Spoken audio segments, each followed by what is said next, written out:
Assalamu alaikum warahmatullahi wabarakatuh. Habari zenu ndugu zangu, na shukrani sana kwa wale ambao wanaoendelea kusubscribe katika channel yetu, na nawapenda sana kwa sababu mpaka wamesubscribe basi wamejua umuhimu wa elimu ambao tunaelekeza, kwa sababu mtu ambaye hajui thamani ya kitu basi hawezi kukilinda wala kukiheshimu. Kwa hiyo baada ya kusema haya maneno, leo nimekuja na somo zuri sana la mvuto wa biashara kwa kutumia ndege huyu wa ajabu katika ulimwengu. Allah ameumba kila kitu katika ulimwengu katika usawa, na ameumba katika kila kitu katika hali ya miujiza ambayo Allah yeye amekadiria. Kwanza, hakuna ndege mwenye maajabu katika elimu ya mvuto kama ndege bundi, na ndege huyu ambao nitakuja kumtaja sisi kwetu kijijini tunamuita chogo mzingwi. Chogo mzingwi ni miongoni mwa ndege ambaye yeye ana mdomo mrefu na ana kichogo. Maana sisi tulikuwa tunamuita chogo mzingwi. Huyu ndege ana maajabu sana katika elimu ya mvuto. Kwanza, ndege huyu kawaida anapotaka kujenga banda lake, huwa banda lake lipo kama vulu kawaida. Ile banda anapotaka kulijenga, huwa yeye anachukua vimiti vidogo. Utakuta katika banda lake ndani kuna chupi ya mwanamke, chupi ya mwanaume, kuna shanga, kuna cheni, kuna vitu vyote vya thamani vipo. Kwa hiyo na mahali nimeamua ngoja nikuleteni balala ile somo katika ulimwengu wa tiba na ulimwengu wa mvuto. Siku moja katika kuzurura kwangu nilikutana na banda lake lipo katika mti wa mtamba. Kuna mti mmoja unaitwa mti wa mtamba. Ule mti nikakutana na banda lake lipo juu.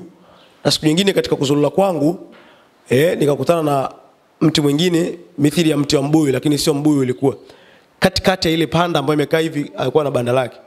Sasa mimi baada ya kukaa nikaelekezwa kwamba hiyo ni miongoni mwa tiba ya ajabu sana na kiumbe. Kuna likiumbe limenielekeza hilo ni miongoni mwa tiba ya ajabu katika mvuto. Sikuwa naelekeza, nikawa namwambia vipi, akanambia lile banda unaloliona kama utalifungua utakutana na vitu vingi vya ajabu. Mimi kwa sababu jini kuelekeza kitu hauwezi kumbedha, ni kitu ambacho akikwambia na uwakanacho. Kakakaa siku zinazofuata nikaanza kulifungua lile, nikamvizia ile ndege hayupo, kwa sababu ndege yule kama atakuepo na atakuwa na vikinda vyake na maana utakuwa mwadhurumu. Sasa siku inayofuata nikahangaika, nikafanya kufanya, nikaenda nikamkuta lile banda ni kweli lina vitu vingi. Nimekutana na cheni, pete, eleni na chupi ya mwanamke. Na nikakutana na vitu vingi vya kike, nikajua sasa ili huyo ndege ujue kama ana maajabu, fungua banda lake. Sasa hizi hapo kama haujawahi kufungua hautaweza kunielewa. Ila sasa watu gani ambao wanatakiwa watumie vizuri ili banda? Ili banda kwanza kazi yake ni mvuto. Unaweza kupata mvuto wa kupendwa na watu, mvuto wa kupata pesa, mvuto wa kuwa maarufu, kwa sababu katika ulimwengu kila mmoja anataka kupendwa. Kama hauwezi kupendwa basi uenda hata kazi yenyewe usipate. Sasa ikitokea wewe unataka upate kazi au unataka upendwe na watu, unataka usifiwe na watu, kila mmoja akuzungumzie wewe na uwe maarufu, nenda katika banda la huyu ndege ambaye ni chogo mzingwi. Chukua lile banda, kisha baada ya kulichukua liunguze. Baada ya kuliunguza changanya na asali, kisha tumia kuoga au tumia sukari jini. Kuna sukari inaitwa sukari jini, ni sukari fulani minene hivi. Changanya na jumba lako hilo. Baada ya kuchanganya tumia kuoga.